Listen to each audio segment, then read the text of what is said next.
They were treating it like a newspaper. That's kind of what they really thought, that like internet service providers, they thought they were like newspapers because like people were getting information on the internet.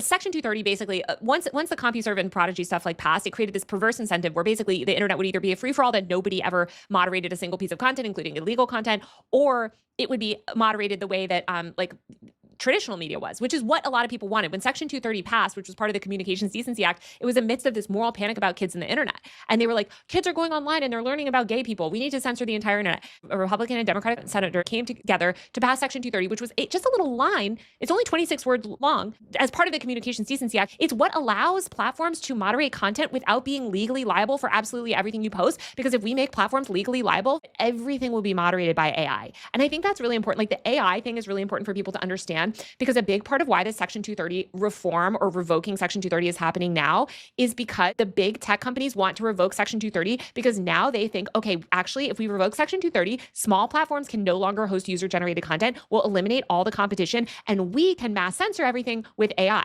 So like, we don't care. And that'll actually allow us to harvest even more data, which is going to be great. For Joseph Gordon-Levitt to be doing this when the Department of Homeland Security and ICE is hauling people off the streets using data from these social platforms that he's arguing should be able to collect more data. It's just disgusting. But anyway, let's listen to what else he did.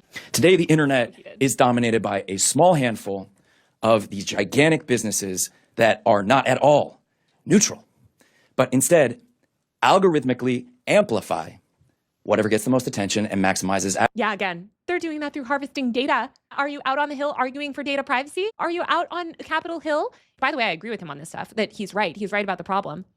But is he there to argue for the fix? Is he there to argue for data privacy protections, for consumer protections on the internet? No, he's there to argue for the exact opposite. And we know what happens when we let these engagement optimization algorithms, we get these echo chambers. These algorithms, they amplify the demonization of the other side so badly that we can't even have a civil conversation. What does any of this have to do with Section 230? Nothing. Nothing. This has nothing. All this does is like trigger emotions in people. Yeah, it's true. It's bad.